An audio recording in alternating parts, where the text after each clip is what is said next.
você, bom dia, boa tarde, boa noite, dependendo do horário que nos escuta ou nos assiste. Hoje nós estamos no 54º Almancast. Hoje eu tenho um convidado especial, Carlos Albuquerque, ou Carlinhos, como o pessoal da TV fala, né? Ou Carlos Augusto, como o pessoal da rádio fala. Um cara que na minha memória está muito marcado como narrador do Democrata, apesar de vê-lo na TV há muito tempo. Pela época que eu fiz faculdade. Muito obrigado pela sua presença. Eu que agradeço. Vamos aí, pra gente bater esse papo dessa. Primeira pergunta que eu sempre faço para o convidado é: quem é Carlos Albuquerque ou Carlinhos? Rapaz, como diria o Carlos Drummond de Andrade, né? Quando eu nasci, um anjo torto, desses que vivem na sombra, disse: vai, Carlos, ser gosto na vida. Mais ou menos isso. Bom, o Carlos, eu era um menino lá de Manhumirim, cidade onde eu nasci. Esse é o programa de número 54, né? Eu nasci 55 anos atrás, quase bateu. Que eu fiz um para bater com a minha idade. Mas quando eu era pequeno lá em Manhumirim, eu já gostava muito dessa área de comunicação, por causa de igreja, eu era muito igrejeiro, até meus 14 anos eu queria ser padre. E ao mesmo tempo eu via o meu pai ouvindo rádio, eu via o meu pai ouvindo rádio e acabava ouvindo com ele. E lá em Manhumirim a gente ouvia rádio do Rio de Janeiro. Então eu sabia da existência de Flamengo, Vasco, Fluminense, Botafogo, América do Rio, e eu fui conhecer os times mineiros um pouco mais tarde, porque as rádios de Minas a gente não captava muito lá em Manhumirim. Então isso sempre esteve presente, assim, Então é um menino, como todos os meninos, né, todas as crianças, que sonho muito até hoje, quis ser um monte de coisa, quis ser padre, quis ser radialista, acabei transitando, sendo. Televisão veio muito depois. Quis ser professor, tive a chance de dar aula também. Quis ser ator, fiz teatro também. Então você acaba sendo um pouquinho de cada coisa. Então, essa paixão pelo jornalismo ele deve vir muito do rádio, né?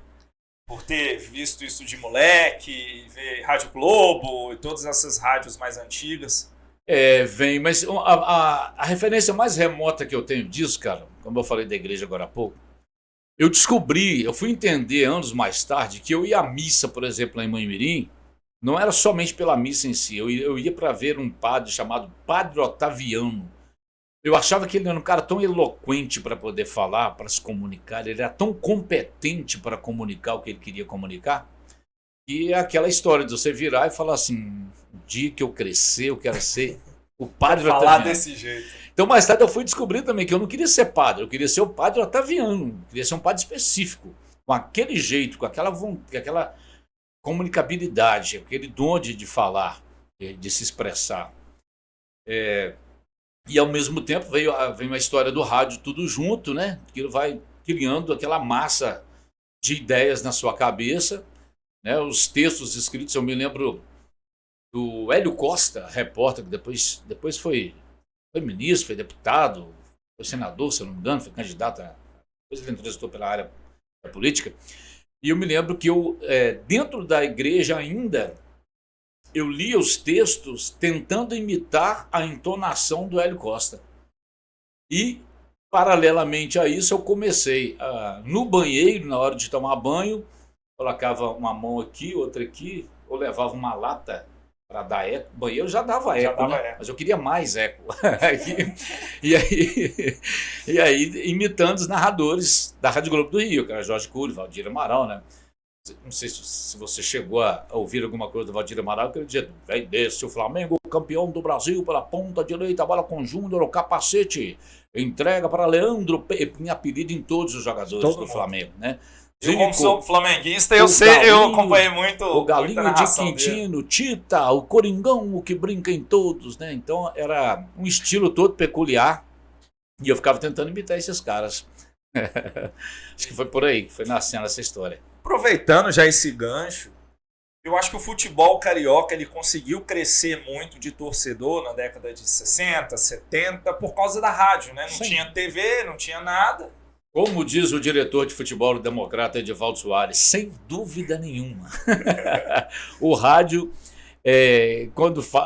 eu acho que se há uma explicação para algum fenômeno de torcida, por exemplo, de Flamengo, Corinthians, Vasco, Palmeiras, é o rádio, né? Porque Manimirim, por exemplo, né, como eu te falei, lá não tinha rádio de Minas. Eu fui descobrir a Rádio Itatiaia alguns anos mais tarde. A Rádio Confidência ainda chegava muito fortemente também. Mas era a Rádio Globo Rio e aí você descobria que tinha também a Rádio Globo São Paulo e tal. Então o rádio chegou com muita força, né? Por isso que lá no Nordeste, lá no Norte, os times do Rio de Janeiro são fortíssimos também. Eu acho que tudo se deve ao rádio. Eu sou flamenguista porque dois tios meus são flamenguistas por causa da época do rádio. E meu pai atleticano, não gostava tanto de futebol, fui flamenguista. Meu irmão nasceu, meu pai falou, não, esse não vai ter que ser atleticano. Esse tem que torcer pro time mineiro. Então tem muito essa influência, né? E o jornalismo ele evoluiu muito. Principalmente da diferença da rádio para a TV e agora pela internet. Então nós temos hoje a participação do seu ouvinte, vamos falar assim, na rádio, ou de quem está assistindo na TV mesmo, ali pelo WhatsApp, pela mensagem. Interessante que em 2022, a gente está comemorando neste ano os 100 anos da Semana de Arte Moderna em São Paulo, né? E um dos conceitos, o principal deles da Semana de Arte Moderna, em 1922, é a antropofagia, né? Que é aquele conceito de que a gente absorve uma cultura alheia à nossa, alienígena, estrangeira, e a gente regurgita outra coisa, a gente vomita outra coisa, aquilo se transforma com a nossa interferência, com a nossa intervenção. E eu vejo que isso acontece também com os meios de comunicação. Várias vezes, quando eu comecei em rádio, e olha que nem havia internet, em 1988, havia internet, mas era meio incipiente, né? Estava começando. E já se decretava a morte do rádio. Porque o rádio está no fim, agora todo mundo só vê televisão, o rádio morreu. Em 1988, estão falando de 34 anos atrás. E o rádio não morreu. Vai ser podcast é rádio. Podcast foi buscar lá no rádio. Na rádio, né? E aí a imagem. Eu me lembro com a primeira vez que eu vi essa expressão podcast, eu falei, meu Deus, o que é isso? Já vem mais isso ainda para a gente correr. O que é o podcast? Aí você vai correr, é isso, isso o rádio já faz há muito tempo. Então, quer dizer, é muito bacana. Quer dizer, os meios de comunicação vão, um vai absorvendo alguma coisa do outro, alguma coisa muda na linguagem, e as coisas vão se reinventando, vão virando uma outra coisa. Você falou das mudanças. Televisão hoje, por exemplo, se você me perguntar como é que eu acho que vai ser a TV, o veículo televisão daqui a 5 anos, eu te digo, eu não tenho a menor ideia. Porque as coisas vão mudando abruptamente. Quer dizer, quando eu comecei em televisão para apresentar um jornal, por exemplo, o apresentador, ele era uma foto 3x4 que mexia a boca, mal o olho. Ele era proibido de sorrir, de se manifestar, de manifestar com um olharzinho uma leve opinião. Nada podia passar. Eu tinha que ser absolutamente a tentativa de buscar o neutro, né? A imparcialidade, achavam que passava por aí essa linguagem corporal, da expressão fisionômica. Aí depois que não pode ser assim, vamos mudar, por que não o cara que está apresentando a notícia, que está passando a notícia, deixar nas entrelinhas alguma manifestação dele, por que não? O jornal o jornalismo opinativo existe, afinal de contas, né? Então as coisas vão se transformando, estamos aí no olho do furacão. E hoje a interação ela é diária e, vamos falar assim, ao vivo, né, com vocês ali. O pessoal manda mensagem ali, o que está acontecendo na hora. Você tem um filtro muito rápido, né? A Lorena, hoje a Luciana, que está lá comigo, ela tem alguns segundos para filtrar, para ver se não tem alguma propaganda comercial, para ver se não tem alguma se coisa não tem assim. Um palavrão, alguma coisa, né, que não fica legal, alguma... a gente trabalha muito com o conceito das reportagens comunitárias, né, a gente avisa, inclusive, ao cidadão, olha, a parte que você xingou o prefeito, o governador, o presidente, o deputado, essa parte a gente vai editar, porque o objetivo não é esse. O objetivo do jornalismo comunitário é que a gente seja a ponte, que a gente jogue uma lente de aumento sobre aquele problema que você não está conseguindo fazer com que o poder público enxergue, por algum motivo. E aí o momento ali não é discutir os motivos pelos quais não se resolveu ainda. Os motivos, a nossa proposta é poder público, ou seja lá quem for, existe um problema aqui. Vocês não resolveram ainda. E aí, que tal resolver? Não dá para resolver o problema da Dona Maria, do seu João? A nossa proposta é esta. Não é querer saber se vocês são incompetentes porque não resolveram. Não é isso. A proposta é, tudo bem, vocês não resolveram até agora, beleza, dá para resolver agora? É isso. A proposta é essa. E o legal é que eu vejo, até passando na rua, vendo o pessoal fazer ao vivo, os trambolhos de equipamento mudaram todo. Hoje, com o celular, as meninas entram ao vivo lá com você e falam. Tripé. O Glauber Rocha, do Cinema Novo, dizia que a câmera na mão, uma ideia na cabeça. Hoje é uma câmera na mão, um tripé e muita informação e ideias na cabeça.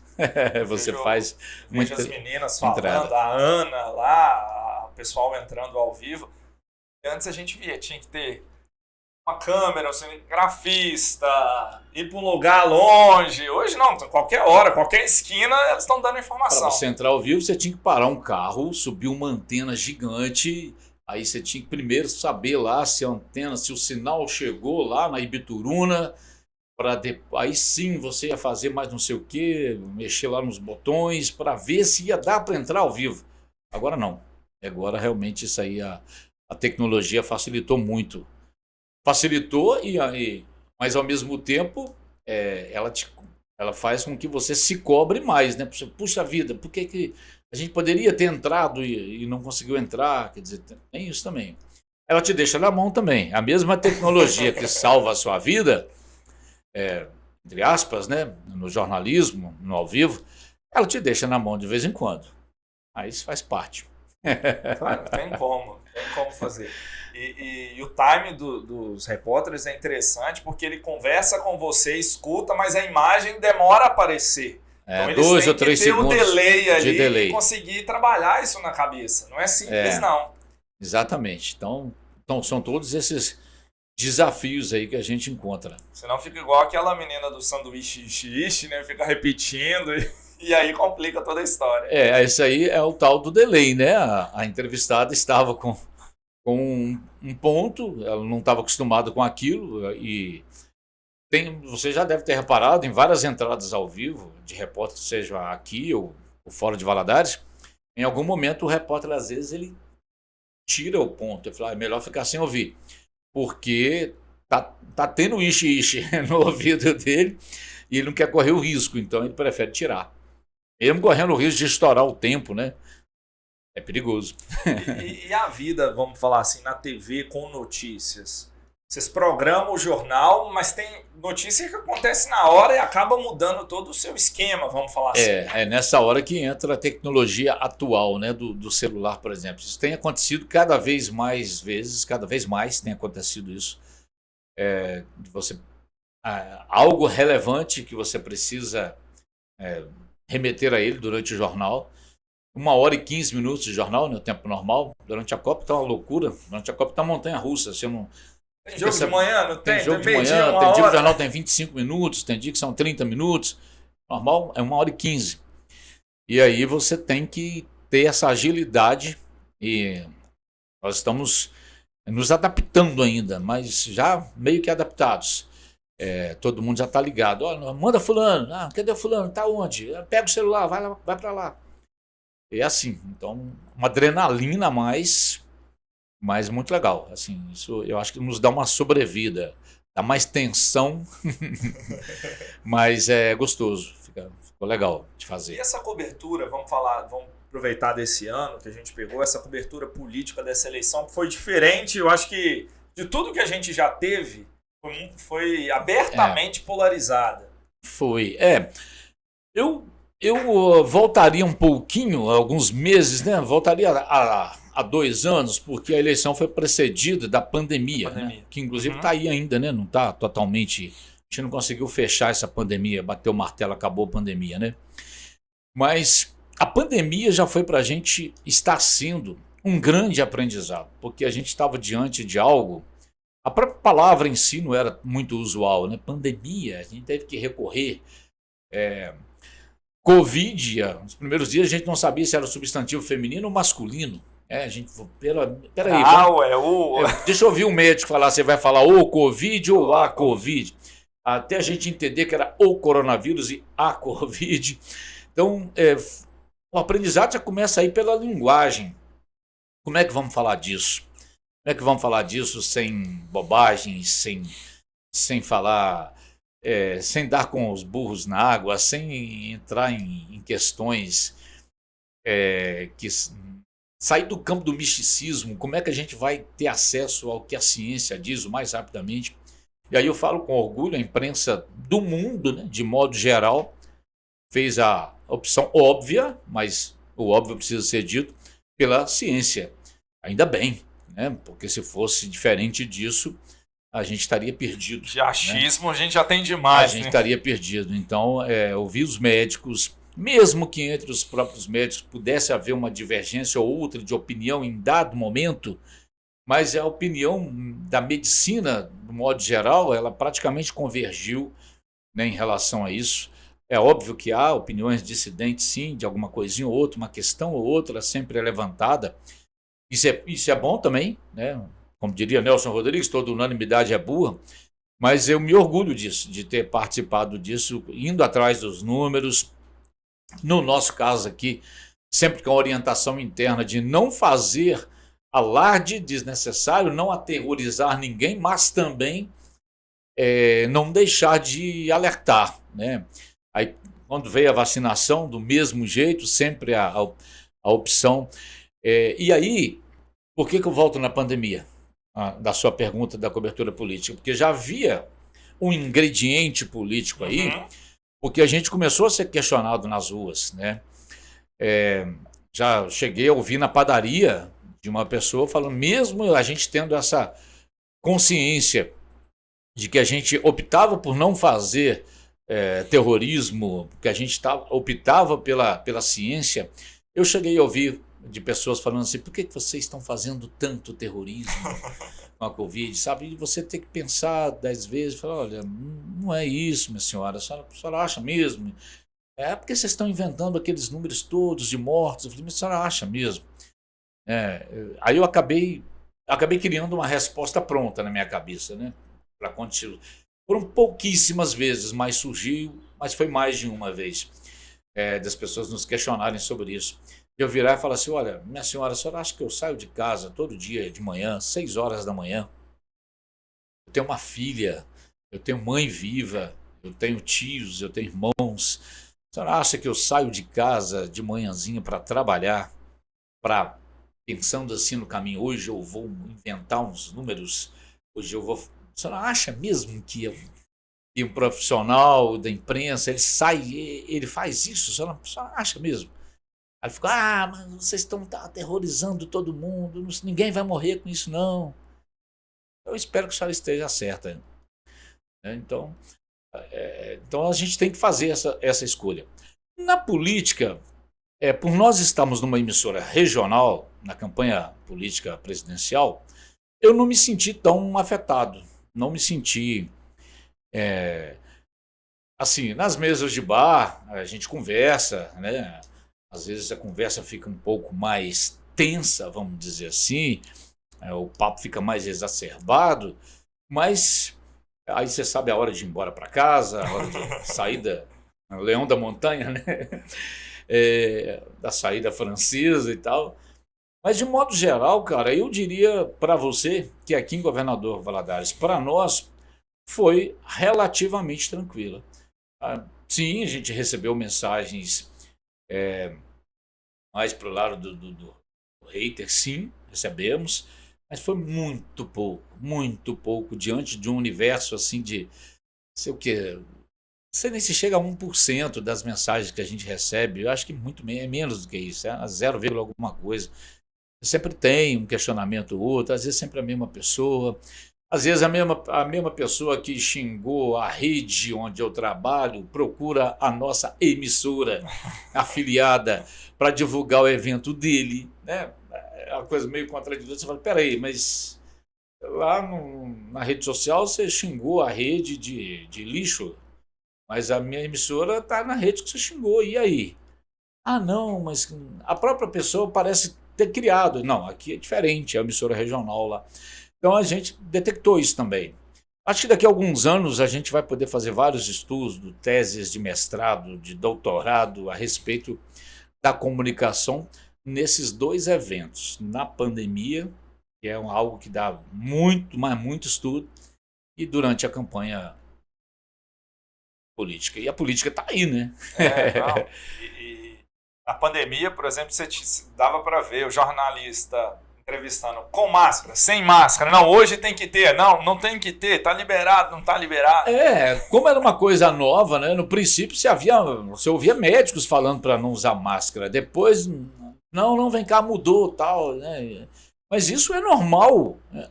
Na ciência também. A ciência às vezes trabalha com hipóteses, né, e tudo mais, e teses, e depois é que vai testando isso, vai testando aquilo, vai conversando ali, vai aprofundando o estudo, chega a uma orientação que dá para unificar, né? Normal. Então a gente estava nesse processo aí, está aí nesse processo. Na área de streaming, como é que está jornalismo nessa área? Estou vendo agora, por exemplo, a Copa do Mundo sendo transmitida pela internet, mudou tudo de novo. Uma loucura dessa. Sabe como é que a gente tem, como a gente sente isso, essa loucura? Na hora da pesquisa de audiência. Porque até bem pouco tempo atrás, quer dizer, você tinha, tem ainda, obviamente, né, com o seu concorrente. O concorrente é uma outra emissora de TV. De 3 pesquisas para cá, as pesquisas mostram para a gente que o nosso principal concorrente, além do seu concorrente né, tradicional, consagrado, que são as emissoras de TV, você tem os streamings. Então, tem determinados horários do dia que os streamings incomodam. Na hora que você vai mergulhar e aprofundar na pesquisa, você vê que no meio desses streamings eu tenho a Globo concorrendo com a Globo. Porque o cara tá vendo o canal pago, tá vendo Sport TV, tá vendo Globoplay. A gente recebe mensagens durante o jornal dos Estados Unidos, o cara está assistindo a gente pela Globoplay. Na hora de a pesquisa detectar o que esse cara está assistindo, ele não está assistindo a emissora de TV Globo. Ele está assistindo um stream, por exemplo. Então, é uma loucura. Não, isso é tão interessante porque vocês têm lá a parte do G1 dentro do jornal para poder mostrar a notícia no site e o público vê essa interação, né? Eu estava vendo a pesquisa de audiência agora da Copa do Mundo, no jogo Brasil e Suíça, estava lá, 50 pontos Globo, a soma de todos os canais pagos, deu não sei o que lá, 0,1, não sei quantos por cento. A emissora X, 1%, tal, não sei, 1 ponto, né? Não é por cento, é ponto, 50 pontos e não 50%. Então você fica pensando aí, quantas dessas pessoas então estavam assistindo lá o streaming da própria Globo, por exemplo. É uma coisa aí que veio para ficar, né? Não sei por quanto tempo, porque vai mudar tudo também daqui a pouco. Muda tudo. Até para fazer essa medição, né, que era Ibope, mudou. Localmente, como é que isso é feito? Porque a gente vê esses pontos mais em capital, né? São Paulo. É muito diferente, porque na capital instala-se um sensor, né? Uma espécie de sensor nas casas de diversas pessoas, e aquilo vai sendo captado em tempo real, que a pessoa está sintonizada. No nosso caso, não. A pesquisa que é feita 1 ou 2 vezes por ano, e aí é um caderninho mesmo, que vai o pesquisador de casa em casa, como se fosse uma pesquisa do censo, e um monte de perguntas, é um questionário gigante, porque dali você extrai também vários outros subsídios para você formular o que as pessoas querem ver. Dá para você ter uma ideia. Até para vocês venderem anúncio também. Também. Alguns anos atrás, um estudo interno, né, mostrou que o esporte era algo a ser retirado aos poucos do telejornal local, telejornal regional. Mas aí, e a gente ficou se perguntando, gente, será que é isso mesmo? Porque a gente recebe tanta mensagem, tanto feedback em relação ao esporte. Uma cidade como Governador Valadares, que tem voo livre, que tem democrata, que tem futebol amador, tão participativo, que tem natação, que tem futsal, que tem canoagem, que tem Sebastião Quatrim, histórico. Como é que faz com isso, cara? A gente vai abandonar mesmo, não vai falar de esporte no jornal, sendo que a gente não tem um programa específico de esporte? Aí vem a pesquisa qualitativa e mostra que o esporte é um dos momentos do jornal em que o jornal atinge os números de pico de audiência. Eu falei, opa! Então, peraí. Contradiz uma história com a outra. Então, quer dizer, a pesquisa vem e se sobrepõe àquele estudo lá que indicava que então, pelo menos por enquanto, o esporte está mais do que mantido no jornal, né? Porque a pesquisa mostrou isso. E o valadarense, ele é apaixonado pelo democrata. Apaixonado pelo democrata. Mas agora a gente descobriu também, Décio, que é o seguinte, nós vamos falar muito do democrata. Entrar muito nesse ponto, a gente descobriu também que o futebol amador, como tem, é aí que entra a loucura toda da antropofagia, que eu falei agora há pouco. Aí a TV vai também pegando essa linguagem da internet e aquele vídeo que você posta lá no seu Instagram, no seu Facebook, compartilhe lá, não sei quantas vezes lá para todo mundo do seu grupo do WhatsApp, aquele vídeo as pessoas também querem ver na TV. Então é o gol bonito que saiu no jogo lá na Vila Isa, no jogo entre solteiros e casados. E o cara quer ver na televisão e manda pra gente.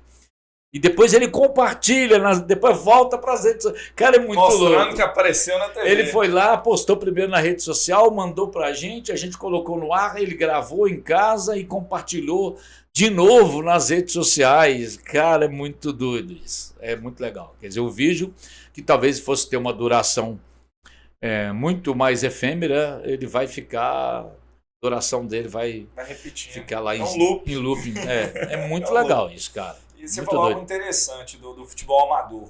Quem não vive esse mundo não sabe o tamanho que é isso na região, dos jogos regionais aqui. E a gente tem os bairros fortes, nós temos times da região que vão crescendo. Não, e hoje a gente no jornal, você pode falar de uma Copa Aranãs, que é um torneio de futebol amador organizado em Capelinha. A ideia foi de um jornalista esportivo que criou há alguns anos e que movimenta times do Vale do Mucuri, do Vale de Jequitinhonha, do Vale do Rio Doce.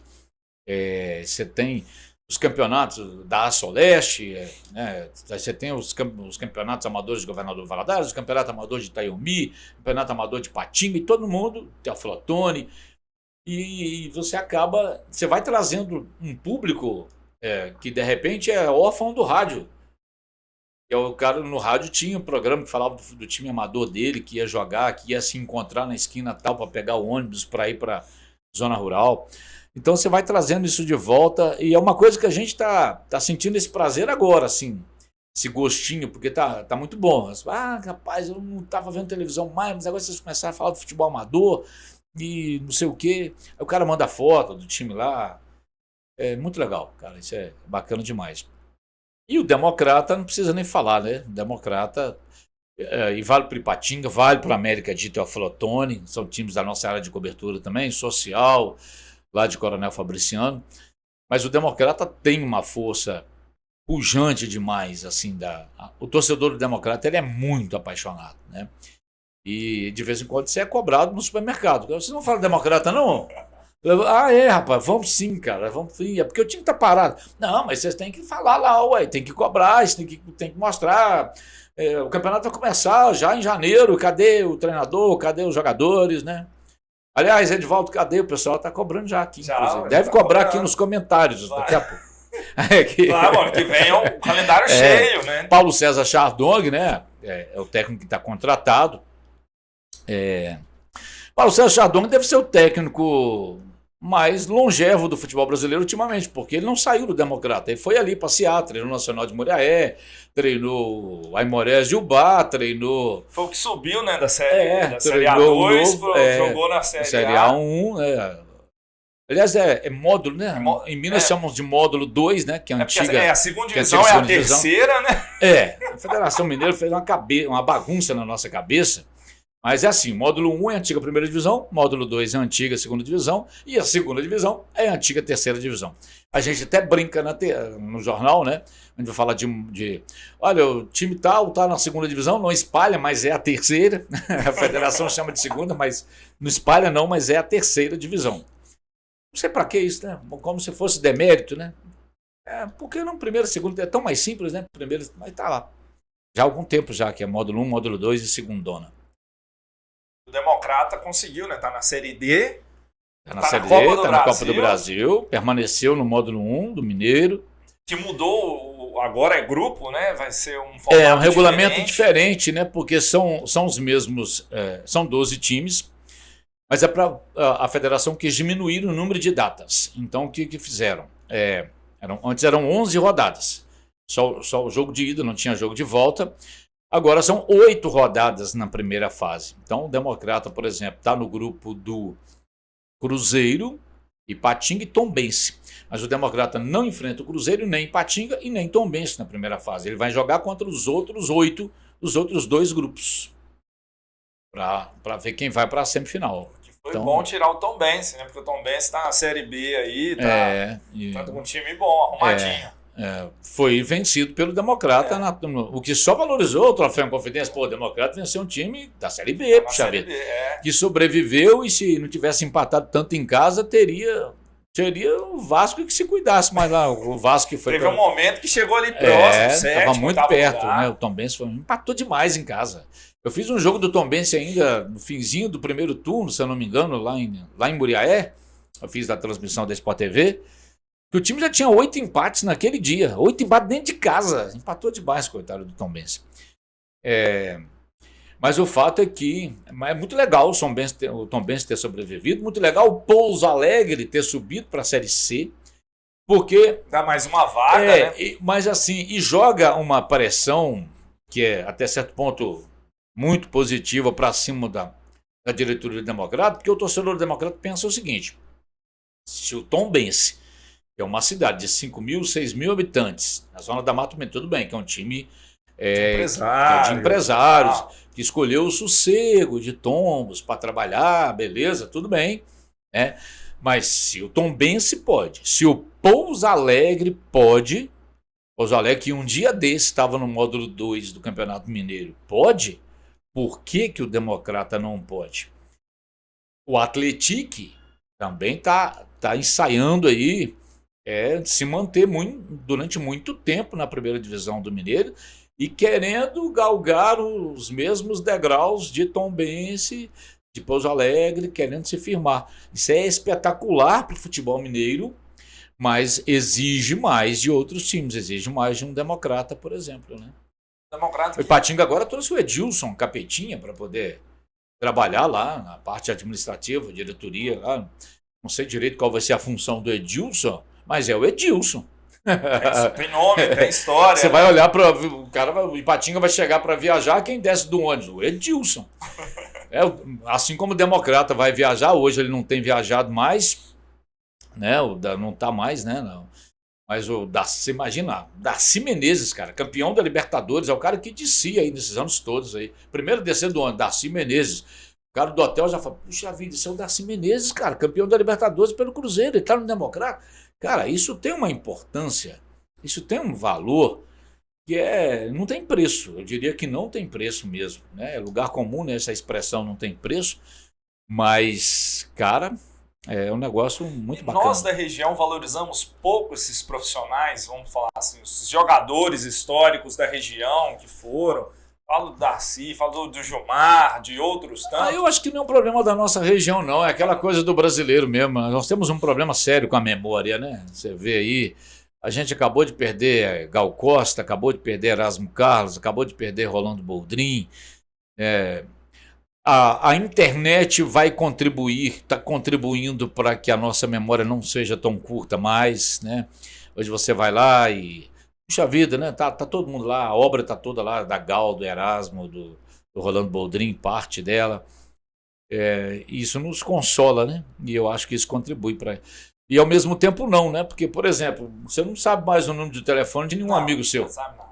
Porque o WhatsApp tá aí, peraí, não sei da... Perdeu no celular, não sei, complicou. eu não sei o número de telefone da minha filha, não sei, cara, tá no WhatsApp, né? Eu quero conversar com ela, manda... Eu sou da... Falar nisso aqui, Aí, ó, tem falar nisso, ela já... a portuguesa falando aqui, tu estás sem... E aí, é desse jeito que funciona, você não lembra de mais nada, né? É tudo isso.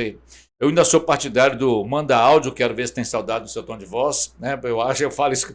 Minha filha fala assim, pai, por que você só manda áudio? Minha filha, tem coisas que eu preciso falar com você e você precisa saber o meu tom de voz mesmo, porque uma vírgula que eu colocar errado na digitação, você pode ter uma deturpação total do que eu quis falar com você. Pode achar que eu tô bravo e eu não tô. E ao mesmo tempo eu preciso que você sinta que eu tô bravo e se eu não, e se eu digitar, você não vai captar essa brabeza, entendeu? Então, eu acho que o áudio... A comunicação ela tem, né? O emissor, o receptor e a mensagem ali no meio que tem que ser transmitida, né? Então, eu tenho nada contra a digitação e escrita. Eu gosto da escrita, eu gosto de escrever. Tem lá meus poeminhas que eu publico num blog que ninguém vê, porque eu também não divulgo. Não divulga, aí não tem jeito. O meu blog ficou escondidinho lá, né? Então, assim, só quando algumas vezes eu não sei nem mais qual foi a última vez que eu fiz isso, que eu coloquei lá, poema novo no blog, aí eu mandava o link do blog, mas eu não faço isso mais também, tem muito tempo. Mas então, é isso. A comunicação, eu sou apaixonado pela comunicação, né? A faculdade de jornalismo me ensinou que você não precisa de ter nem a intenção de comunicar, né? Um poste está ali, ele não fala, ele não se move, mas ele te comunica, né? Então, você olhou para um poste, alguma coisa foi comunicado para você. Aquele poste está ali, sinal de que tem gente morando perto. Se a luz estiver apagada, já te comunicou algo, se estiver acesa também. Então, esse é um problema, inclusive, porque você não precisa ter a intenção de comunicar nada e já está comunicando. Então, o negócio é sério, né? E é tão sério que traz uma responsabilidade para o comunicador. Vamos falar, seja ele usando a TV, a rádio ou até a própria internet para poder falar os achismos ou as informações que tem. O jornalista, ele tem uma neurose porque as redes sociais, muitas vezes as pessoas falam assim, eu não sou responsável pelo que você entendeu, eu sou responsável pelo que eu escrevi. Para nós jornalistas, esse ditado é invertido. Eu sou responsável sim pelo que você entendeu. Porque eu me sinto.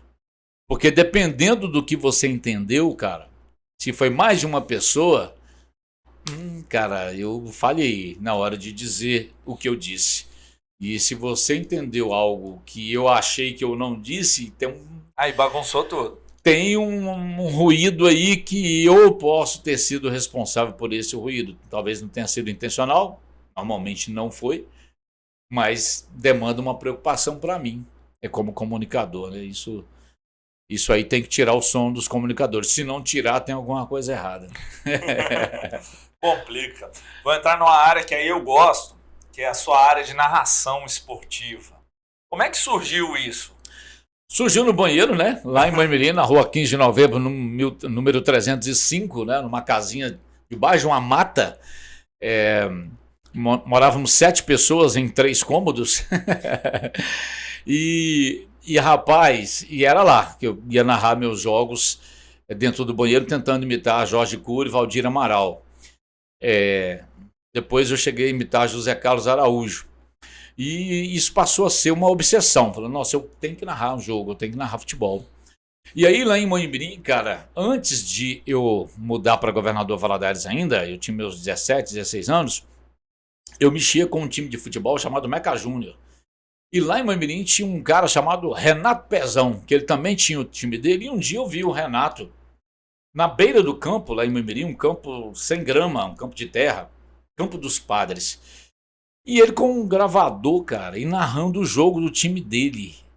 Eu olhei aquilo e falei, nossa, cara, mas é isso que eu preciso. Por que eu não tive essa ideia, velho? Por que eu não tive essa ideia? Eu vou fazer isso também. E aí no primeiro jogo eu consegui um gravador emprestado, era um tijolo, rapadura de um... Você deve ter visto. Hoje é uma peça de museu, né? Mas desse tamanho assim.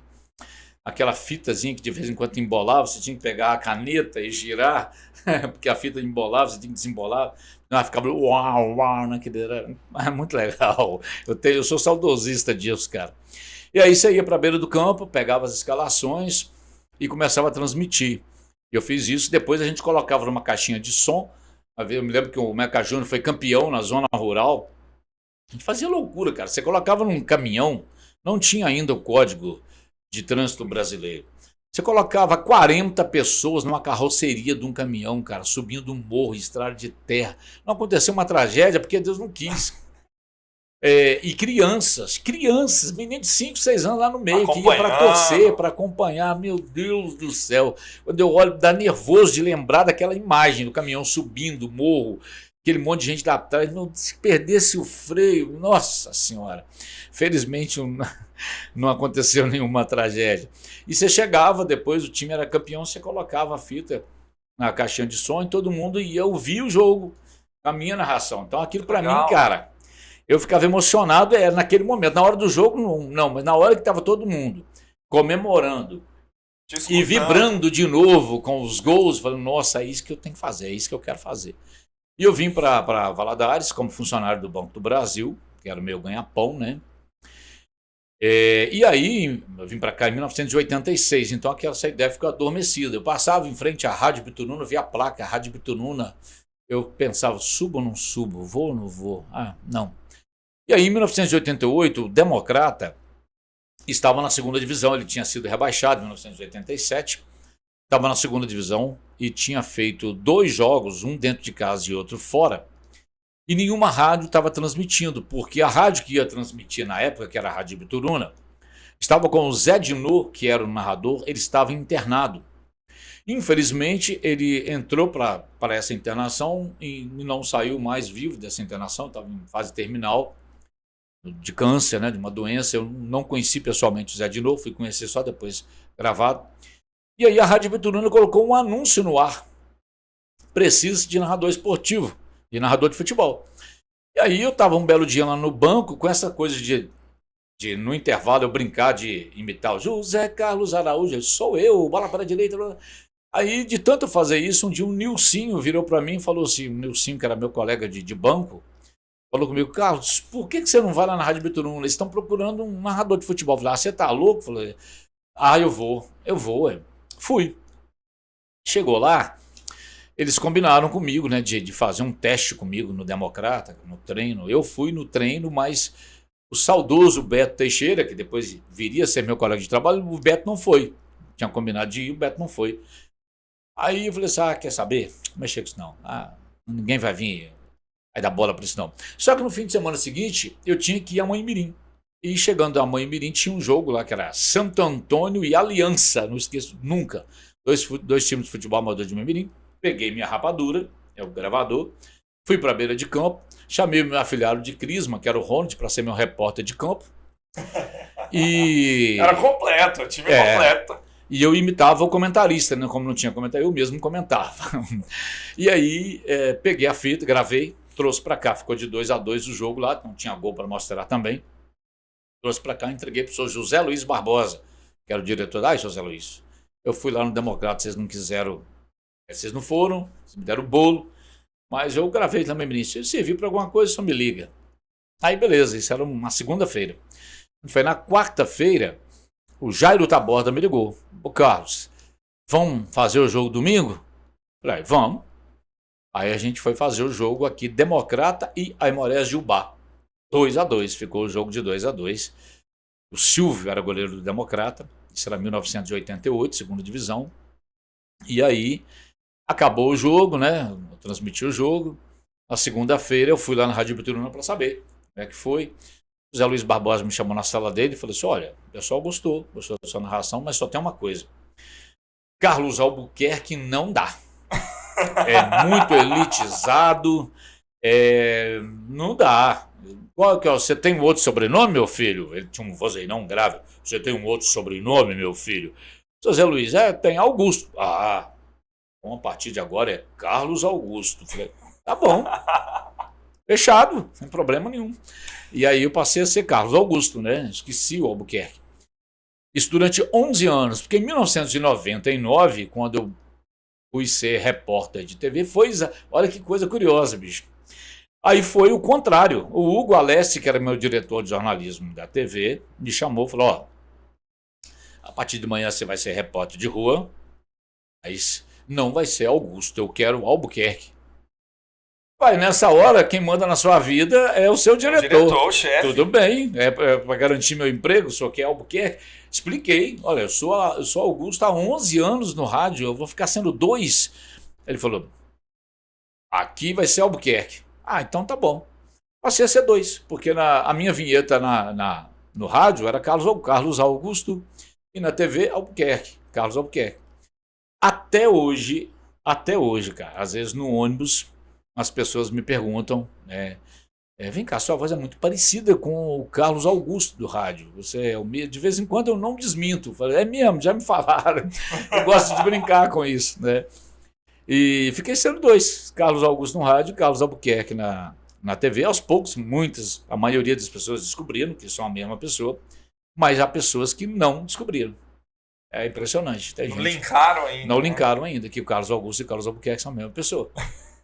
Inclusive, quando eu criei o blog, falei, agora eu pretendo unificar os 2 Carlos, o Carlos Augusto e o Carlos Albuquerque, vai ser Carlos Augusto de Albuquerque. Você podia fazer um post com um, outro post com o outro. Mas eu me divirto com essa história, é bacana. Tem 2 jornalistas. É bacana, né? A primeira vez que me abordaram no ônibus, eu levei um susto, que eu não cheguei a pensar nisso. Mas a primeira vez que me abordaram no ônibus, um cara falou comigo, falou, olha, sua voz é muito parecida com a do Carlos Augusto no rádio. Mas sabe por que eu achei divertido? Porque eu acabei ouvindo opiniões sinceras que as pessoas tinham sobre o Carlos Augusto. Né? Porque não era ele mesmo, então ele podia conheciam, né? Eu aproveitava para poder ouvir opiniões. O que você acha do Carlos Augusto? Você não acha que ele narra mal demais, não? E aí você ouvia as opiniões, né? Então era legal. E foi através da rádio que você teve o convite para a TV? Você fez a faculdade nesse meio termo? Não, eu fiz a faculdade. Quando eu me formei em jornalismo, eu já tinha 10 anos como repórter de TV. Porque o acordo que os sindicatos tinham com as emissoras de TV pelo país afora era, olha, se a cidade não tem uma faculdade de jornalismo, então a emissora pode quebrar o galho, vamos dizer assim, com repórteres não formados. A gente aceita uma cota X de repórteres não formados. Cotas, né? Mas depois que a cidade tiver, ou que a região, pelo menos, tiver uma faculdade de jornalismo, assim que for formada a primeira turma, não se aceita mais não formados. Então, eu fui para a TV em 1998, né? Foi uma coisa meio casual. A TV foi meio casual, porque eu estava muito satisfeito somente com o rádio. O rádio me satisfazia plenamente. Mas aí o Banco do Brasil, onde eu trabalhava, o departamento onde eu trabalhava, que era o SESEC, iria fechar as portas. É um processo também de tecnologia, tinha que enxugar quadros. Mas eu era concursado do Banco do Brasil. Então, o banco não podia me demitir. Então, o Fernando Henrique, que era o presidente na época, ele lançou o PDV, Plano de Demissão Voluntária. Depois passou a chamar PAC, Plano de Adequação de Quadros. Te dava um incentivo para você pedir demissão. Aí eu falei, quer saber? Eu vou pedir, eu tô querendo sair mesmo. Mas eu não sabia o que eu ia fazer não, cara. Mas até que alguém lá da TV Leste, na época, TV Leste era Globo, falou assim, Carlos, tem uma vaga aqui, cara, de produtor, mas você não pode ir pro vídeo não, você não vai para fazer vídeo não, mas fiz minhas contas, peraí, vou sair, compro uma casa com o dinheiro que eu vou pegar indenização do banco, tá, vou sair. Saí. E aí comecei a trabalhar sem muita pretensão de fazer vídeo. Mas aí as coisas foram acontecendo, né? Aquele determinado momento, né, do Severino faz tudo, né? Vem cá, vai na rua e faz uma entrevista, vai lá na rua, vai lá aí. E acabei indo para a reportagem em 1999 e eu me formei em jornalismo em 2010. Fazia 11 anos, né, que eu estava no mercado, no veículo televisão. Você falou um negócio importante que para quem está começando qualquer área, tem que ficar atento, é as oportunidades que vão te aparecendo e você vai abraçando. Independente se ia ganhar ou não ia, as oportunidades, né? Rapaz, eu fico vendo às vezes as pessoas comentando, dá um pensamento cria e tudo mais, e eu acho que isso é alguma coisa que tem muito a ver, sim, porque isso estava criado lá desde criança, esse desenho, né, de eu me ver fazendo alguma coisa em termos de rádio. A televisão veio depois, né? Mas nunca não tivesse pensado também. Sim, tinha pensado. Mas se eu não tivesse ido para a televisão, eu estava tranquilo no rádio. Eu gosto muito de rádio. O rádio realmente é uma... A gente costuma dizer que o rádio é uma cachaça, porque tomou, você não consegue parar de tomar, não. O negócio é bom. Eu prefiro a narração de rádio de um jogo do que da TV. Porque o rádio, o narrador, ele tem que te encantar, ele tem que te conquistar. O jogo pode estar horrível, mas ele tem que manter a pessoa ali. Você falou uma coisa que realmente... E hoje eu vivo as duas experiências, porque eu faço narrações no YouTube. A gente tem uns canais, né, que a gente é contratado de vez em quando para fazer. Esse ano de maio para cá, eu passei praticamente todo fim de semana, tem um jogo para narrar. Esse ano eu narrei Fut 7, lá na Arena CS o quê? CS3? CS23? Esqueci agora. Desculpa aí, Cleitinho. Cleitinho foi um jogador democrata que foi lá para a Ásia, chegou aqui, montou uma estrutura fenomenal ali na JK. Aí eu transmiti lá um campeonato de futebol 7. Tive que correr atrás das regras. Muito bacana, né? Tem o tal do shootout. Você já viu o futebol 7? Já jogou? Já acompanhou alguma transmissão? Não. É sensacional, porque depois da sexta falta, é direto, mas não é direto que nem no futsal. É shootout. O jogador pega a bola e sai como se ele fosse driblar. Os outros podem entrar também. O goleiro vem e ele tem que ir tentar entrar com a bola. Os outros podem participar? Podem tentar tomar a bola dele. E esse shootout é estilo aquele pênalti do soccer quando os Estados Unidos inventou, que é sair do meio de campo. Cara, mas é uma adrenalina, né? Que legal. O problema é que não é todo jogo que tem, né? Porque os jogadores às vezes ficam... Quando eles chegam, cometem a quinta falta, todo mundo para de cometer a falta com medo do shootout. Mas é muito legal, sabe? Então você tem que correr atrás das regras. Narrei futsal, em Goiabeira, depois futebol de campo, campeonato regional da Soleste, que não acabou ainda, inclusive, né? Tem ainda mais alguns jogos este ano. Então a narração da televisão, Luiz Fernando Veríssimo, ele tem uma brincadeira sensacional que ele diz o seguinte: o narrador de rádio acha que você é surdo, o da TV acha que você é cego. O que ele quis dizer? O que ele quis dizer é que no rádio, cara, a emoção da narração do rádio não está na gritaria. Se você é narrador de rádio que é por emoção, então não precisa aumentar muito o volume da voz. A emoção está no outro lugar da narração. E no rádio e na televisão também, o que ele quis dizer? Absorver a mensagem. Dá uma respirada, né, para captar o som do estádio, dá uma respirada para o comentarista falar um pouquinho, para o repórter de campo, dá uma respirada, porque o cara de casa também quer dar uma respirada, né? Então não precisa você ficar... O narrador de televisão não precisa ficar preenchendo o espaço todo o tempo, porque a imagem está lá. Então é legal nisso, né? Mas, cara, e é diferente mesmo, é muito diferente, porque na televisão às vezes você precisa interpretar a imagem, não apenas falar. E tem uma narração, você que é atleticano, você vai se lembrar. Se você me perguntasse hoje, nem sei se você vai me falar, eu acho que você faria essa pergunta para mim, mas veio na minha cabeça. Um dos meus narradores preferidos da televisão hoje, e o que eu acho mais legal, que a minha opinião não é unânime, é o Kleber Machado. Muito bom. Eu acho o Kleber Machado de uma inteligência, de uma sutileza. E o fato dele gostar de brincar com o próprio erro, que eu coloco até entre aspas, que eu não sei se é erro, me faz, cara, virar e voltar aquele Carlos lá de criança e falar assim: quando eu crescer eu quero ser o Kleber Machado. Tem uma narração de Atlético e Olímpia no Mineirão, decisão da Libertadores, Kleber Machado está narrando esse jogo. E você há de se recordar, né, que o jogador do Olímpia dribla o Vitor e só falta ele mandar a bola para a rede, mas ele inexplicavelmente cai. Não tem força para não fazer nada. E o Kleber Machado, ele não esperou o replay para virar e soltar essa frase.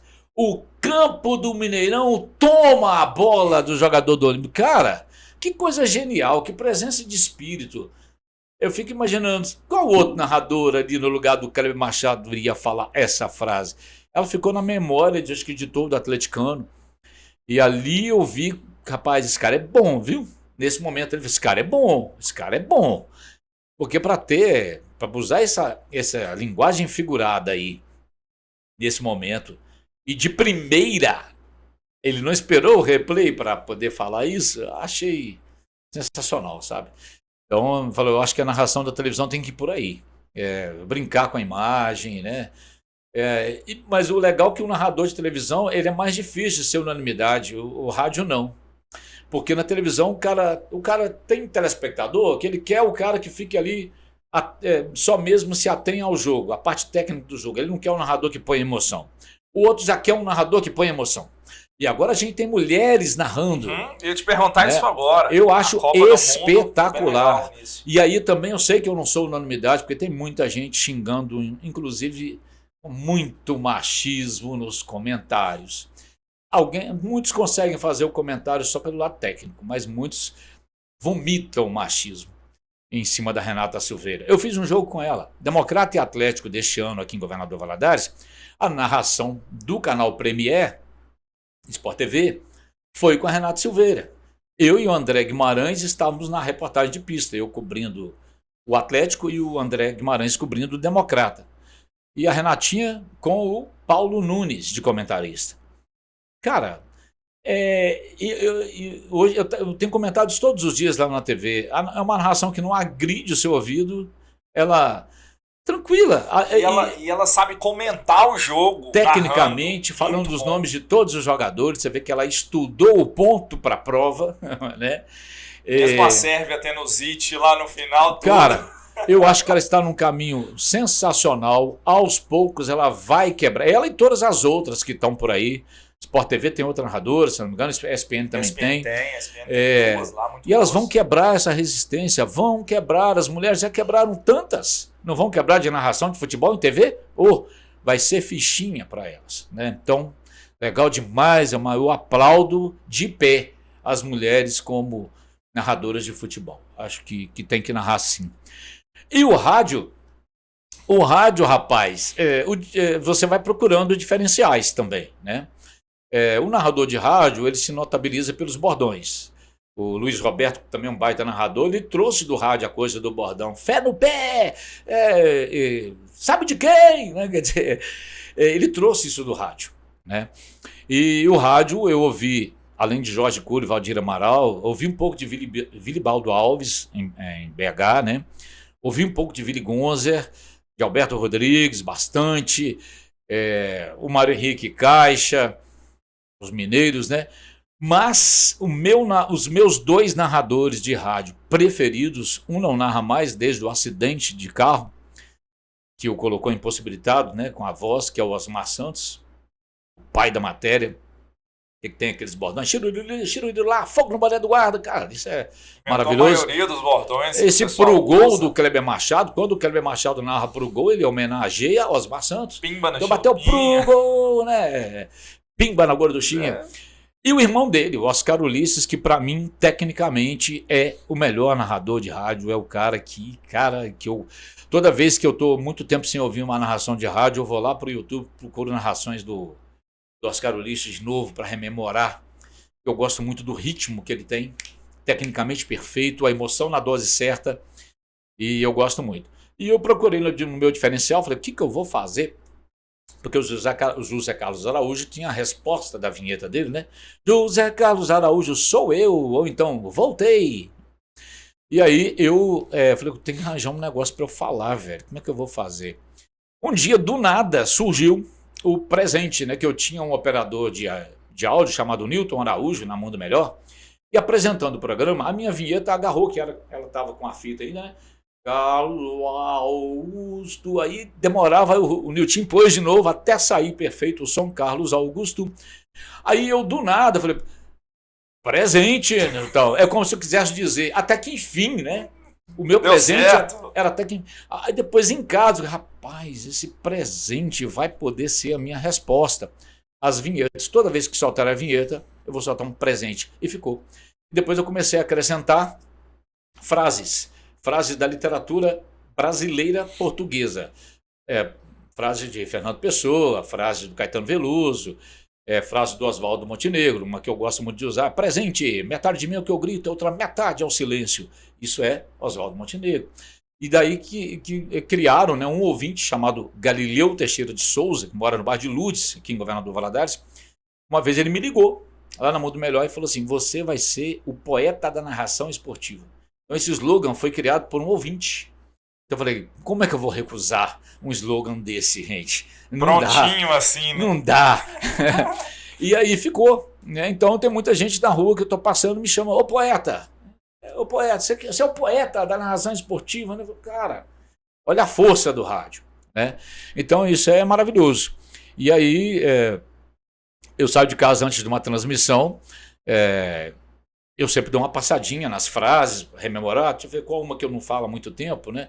Eu gosto muito de citar Renato Russo, né? Sei que às vezes uso palavras repetidas, mas quais são as palavras que nunca são ditas? Aqui falo o nome da rádio, né? Aqui na 100,1, aqui na 93,8 e tal, e vou levando. Então, o diferencial é esse, né? O pessoal gosta, o pessoal comenta, eu adoro quando você fala assim, assim, assado. Eu gosto de abrir as transmissões com uma música que o Caetano fez para Gal Costa cantar, que é Minha Voz, Minha Vida, né? Presente, minha voz, minha vida, meu segredo, minha revelação, minha luz escondida, minha bússola e minha desorientação. Aí eu emendo com outra música do Caetano. O rádio é meu caminho, meu vinho, meu vício, desde o início. Então você vai pegando essas frases, vai trazendo para o universo do futebol, né? Quando um atacante lá tá lá na área e chega o zagueirão, né? Tinha o zagueiro no meio do caminho tinha o zagueiro, o Drumonzão de Andrade entrando aí na narração também. Então a gente vai inserindo essas coisas na transmissão e vai dando certo, vai dando resultado. Hoje, para preparar a narração para um jogo, os nomes, tem de mão beijada na internet. Tem. E antes, como é que você pegava esses...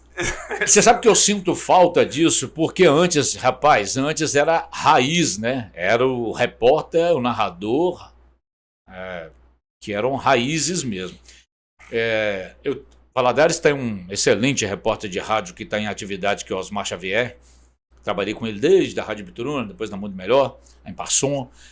O Osmar ainda é da época em que o repórter acabava o jogo, ele entrava pelo vestiário e ia entrevistar o jogador tomando banho, você ouvia de casa, o ouvinte ouvia o barulho do chuveiro. O cara estava dando entrevista, você ouvia o barulho do chuveiro atrás do cara. O cara estava pelado e dando entrevista. Né? E falando, não, porque o jogo foi assim, se assado, tal, muito obrigado, quero mandar um alô para não sei quem. E era uma época em que os repórteres acompanhavam o treinamento de manhã e à tarde. Então você não precisava de assessor de imprensa para te passar a escalação no domingo. O repórter está lá assistindo ao treinamento coletivo, ele via. 1991, está lá o Elson Diniz, né, que era o repórter que trabalhava comigo na época, na Rádio Ibituruna. O Elson estava lá assistindo o treino. O jogo era no domingo. Na quinta-feira ele assistiu o treino. Na sexta ele assistiu o coletivo. No sábado ele chegava no rádio e falava assim: olha, o Democrata da Manhã vai jogar com Silvio, Borges, Parreira, Valmir e Baiano, Coqui, e vai, por aí vai. Armando, Páscoa, Edinho, Gilmar e Helder. Quando a gente passou isso? Ninguém, eu vi o treino. Eu estava lá. Hoje, aí de uns tempos, ainda lá atrás, na década de 1990, os treinadores começaram com esse negócio de treino secreto, porque tem espião do time tal assistindo ao jogo aqui. Fecharam os treinos. É muito difícil um repórter assistir a um treinamento coletivo. Até os treinamentos coletivos ficaram raros, né? O treinador opta por não dar coletivo, é só treinamento tático. Então você não sabe mais. Você não conhece mais o jogador como você conhecia antes. Então você tem que ir para a internet, né?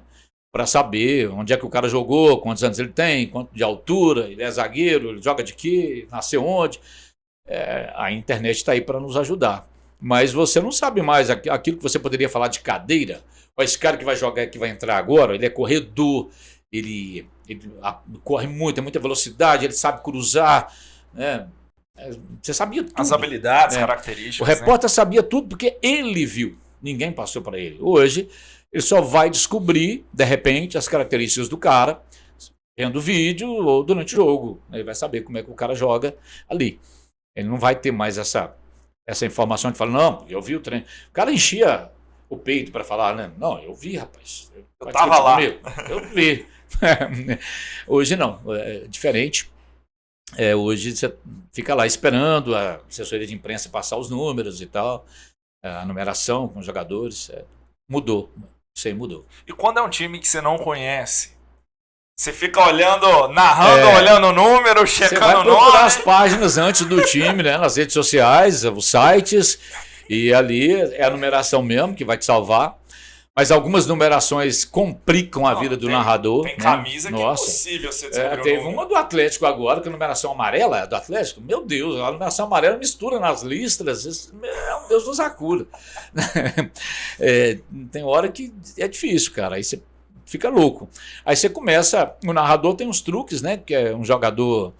Um tá com cabelo descolorido, o outro tá. Eu sou da época que o jogador entrava em campo com cordão. O pai do Diego Tardelli, muita gente talvez se surpreenda com isso, o pai do Diego Tardelli, o Zé Tadeu, jogou no Democrata em 1988. O Zé Tadeu jogava um cordão desses com essas correntes bem grossas, bem espessas, jogou aqui. Pouco tempo depois, né, a FIFA falou, não pode mais usar brinco, não pode, porque os jogadores estavam se machucando, né, cortando pescoço e tal. Hoje é inconcebível, né? O jogador com algum adereço. De vez em quando o jogador passa aperto para tirar a aliança lá, que agarra antes de entrar em campo. Esquece de tirar o brinco. Dá um problemão. Mas aí você guardava, não, aquele de brinco é o fulano, né? O outro tá de cordão, o outro tem cabelo afro, o outro é loiro. Você vai guardando essas características. Um é mais alto, então vai te salvando a pátria, né? Ruim, você vai já narrar o jogo da seleção do Japão ou da Coreia. Não dá. Não dá pra poder fazer. Não, e da Coreia tem um problema. Eu estava vendo esse ano, a Coreia tem 5 ou 6 jogadores que chamam Kim. Kim alguma coisa. Lateral direito, Kim. A dupla de zaga, Kim. Lateral esquerda é o Kim também. Além dos caras sendo parecidos, tem o mesmo nome. Meu Deus, cara, como é que você faz? Então você tem essas situações assim, né? Mas você vai. A palavra é essa, né? Um verbo batido, mas é reinventar mesmo. Né? Você tem que se reinventar e buscar muita informação, tem muita carga de informação por aí. Algumas coisas, já, por exemplo, com tanto segredo que se faz, você acaba descobrindo, às vezes, situações. A internet também te dá pistas, mesmo quando o jogador é orientado, não dá nenhuma pista. Eu descobri, por exemplo, uma contratação do Democrata por causa de uma postagem do cara no Story. E ele não deu tanta pista assim, mas eu falei, peraí, cara. Ele colocou alguma coisa usando o verbo voltar. E eu falei, peraí, eu estou identificando esse estádio que ele está aí. O cara não falou nada, ele não foi direto. Mas aí eu só entrei e falei, peraí, você está voltando para cá? Rapaz, não fala não. Como é que você descobriu? Eu falei, essa postagem sua aí. Então a internet tem isso também, né? Você vai seguindo algumas pistas, você vai conseguindo alguma informação. Mas agora, aquela verdadeira instituição que se chamava furo de reportagem, hoje está cada vez mais difícil. E hoje deixou de ser uma preocupação, né? Você não tem mais a preocupação tanta de chegar primeiro, você tem a preocupação de informar. Na era da fake news, a principal preocupação do jornalista é informar correto, é informar certo. Então primeiro você não vai concorrer, no caso da televisão, não adianta você querer concorrer com a internet em termos de velocidade de informação. Deixa a internet dar primeiro a informação. Deixa eles errarem. Não, e não é nem o caso. Ainda que acertem, vamos nos aprofundar nela. A internet saiu na frente. E agora com essa moda de youtuber de time, ficou mais complicado ainda. A informação é muito rápida. E trouxe uma coisa que, na minha opinião, eu acho meio sem graça, essa coisa do narrador narrar para o time, torcendo o tempo todo, eu acho sem graça. Pode ser que eu mude de opinião, né? Mas eu acho sem graça. Eu acho que eu ainda gosto da coisa pro lado jornalístico, né? Ainda que eu narre torcendo pelo Democrata, por exemplo, contra o RT, mas eu tenho que ser fiel ao que está rolando dentro de campo, né? Eu não posso enganar ao meu torcedor democrata que porventura não esteja vendo, esteja só acompanhando pelo rádio, por exemplo. Eu tenho que ser fiel aos acontecimentos, né? E quando você narra torcendo demais, em excesso, eu acho que se atropela até o fato. Você corre esse risco, né, de atropelar até o que você está vendo. Então, não sei. Não sei como é que vai ser, se as narrações vão caminhar para cada time ter o seu narrador, virando tudo streaming, não sei, mas eu acho meio sem graça. Vai perdendo eu acho a que ainda dá essência, para né, transitar narração. um pouquinho ali, né, buscando a imparcialidade, ainda que eu torça, mas buscando a imparcialidade dos fatos. Né? Deixa eu aproveitar aqui para você contar um caos do futebol, porque essa Nossa semana... senhora, vamos ficar aqui mais 3 horas. Não, essa semana surgiu um negócio lá do cara que era do Corinthians, que falou que a sogra estava doente e pediu pinico e tá fechando com o Flamengo agora. Futebol, ele tem monte de essência, né, por trás, que o torcedor acaba ficando... A paixão do torcedor impede ele de ver isso. De ver que futebol também é um negócio, né? E se o torcedor conseguir ter essa percepção, eu acho que ele vai saber relativizar no momento de relativizar. Porque o futebol, há alguns momentos em que você pode manifestar a sua paixão, né? Pode, tem todo o direito, e é legal que você manifeste a sua paixão, mas em determinado momento você tem que saber tirar o pé do freio, o pé do acelerador e pôr no freio, para que você não corra o risco de matar ou morrer por causa de futebol, né? É muito triste você ver o que acontece, por exemplo, em relação às torcidas organizadas, porque elas fazem um espetáculo tão bonito dentro do estádio. Eu fico com pena quando eu vejo falar assim, com pena dos que vão para fazer o espetáculo, quando eu vejo, por exemplo, as decisões de a torcida X organizada foi proibida, está banida do estádio. Eu fico com dor no coração pelos que vão para fazer o espetáculo e até pelos que vão para ver o espetáculo da torcida organizada. Mas como é que você vai condenar também essas decisões mais radicais? Porque, infelizmente, os bandidos que vão para o estádio para poder fazer bandidagem acabam atrapalhando tudo. Eles vão para matar ou morrer. É muito triste você ver as cenas de violência aos arredores do estádio, dentro do estádio. Então, eles acabam... Aí é a história dos justos pagando pelos pecadores, né? E são muitos. Quase toda a torcida organizada sofre com isso, né? Tem gente que está lá para poder sair de casa com a intenção de... esperando a primeira provocação para ele reagir violentamente. Tem uns que já saem de casa marcado, né? A briga marcada pela triste, internet. É deprimente, é altamente deprimente. Você vai pro Democrata e fica na cadeira e olha para a festa que a arquibancada metálica faz, cara. Você quer ir no jogo só para ver a Pantera Cor-de-Raça, para ver a X-Pantera que fica ali atrás do gol da Afonso Pena, né? Você vai para o estádio, eu conheço pessoas que vão e vão para ver, esquece até do jogo. Não, olha que coisa bonita que os meninos estão fazendo lá. Né? Nossa, você me lembrou agora, eu tô lembrando quando eles criaram a Demorkut, lá no grupo do Orkut. Uhum. Criaram o Orkut e criaram a torcida através disso. A Demorkut marcou a época, era legal também. Teve a Pantergole, Panterões da Fiel, GV Panther.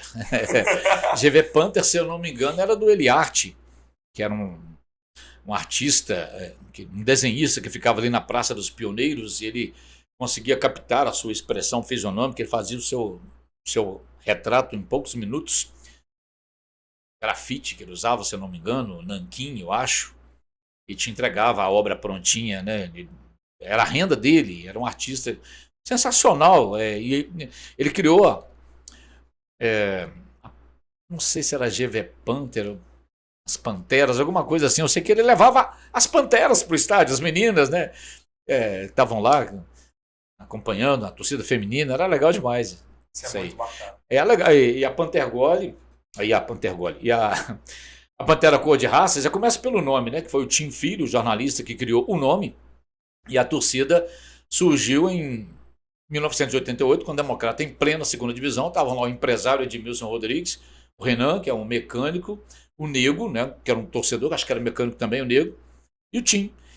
Quer dizer, essas 4 pessoas um belo dia, estavam somente os 4 na arquibancada metálica. Era um jogo da segunda divisão, quase público nenhum no estádio. Eles falaram, gente, isso aqui precisa de torcida organizada. Se tivesse uma torcida organizada, estaria diferente. E criaram, no pior momento, né, para o time, na segunda divisão, eles tiveram a ideia de criar uma torcida organizada. Foi a semente do que a gente tem hoje lá, aquela festa que a gente tem hoje no Mamutiabas. Estádio lotado, a torcida... Eu acho que o jogo mais marcante que eu lembro foi o jogo que o Democrata perdeu o título com a torcida no campo, porque o Ipatinga ganhou a taça... 2004. 2004, a Taça Minas, exatamente, Taça Minas Gerais. O Ipatinga retardou o início do jogo lá em 10 minutos. E eu me lembro que eu estava com o microfone da televisão e ao mesmo tempo no rádio, e as pessoas do meu lado, acabou, Carlos, acabou. E eu ficava transmitindo eu ficava só gol de Ipatinga. A pessoa, meu Deus, não é possível. Daqui a pouquinho, mais um gol do Ipatinga. E acabou, o Ipatinga foi campeão e a torcida democrata ficou frustrada. Todo mundo lá esperando. Desse jogo. Eu estava nesse jogo. Coisa de louco, né? Coisa de louco. Mas a gente já teve outros episódios, por exemplo, em 2005, quando o Democrata subiu, com a Zé Maria Pena, um time que tinha o Edmundo, a gente chamava ele de Animalzinho, né? Porque o Edmundo Animal era o outro, Edmundo Animalzinho. Ele estava, o Democrata, jogando contra o Rio Branco de Andradas, e nesse dia tinha tido uma rebelião terrível na cadeia de Governador Valadares, foi em agosto de 2005, com 3 pessoas mortas, um policial militar, um policial civil e um preso. E naquele momento passou o estádio completamente lotado, passou um caminhão do Corpo de Bombeiros com um dos policiais mortos, né? E a torcida fez aquele silêncio para a passagem do caminhão do Corpo de Bombeiros, mas depois o jogo prosseguiu com a festa, o time campeão e tal. Foi um negócio marcante para mim aquele dia também. E são várias cenas. Se a gente for falar de histórias, a gente pode abrir outra. Carlos, muito obrigado pela sua participação. Nós vamos ter que marcar mais para falar só de conto de jogo. Nossa, tem muito. É muito bacana. Eu sou apaixonado por futebol, então eu acompanho e gosto dessas histórias. Para você que nos acompanhou aí, se inscreva no canal, já deixa o curtir, comenta aqui se você é de Valadares sobre uma história sua com o Democrata no estádio, na Metálica que balança e que todo mundo fala que vai cair e não cai. A Metálica foi construída em 1981, né, se eu não me engano, para um torneio. E ela era para ser... Provisória. Nós somos brasileiros, né? Então o hino diz: somos brasileiros, democrata até morrer. E faz parte, mas muito obrigado pela sua presença. Eu que agradeço, presença. foi um prazer. Tamo junto. Então até mais, pessoal.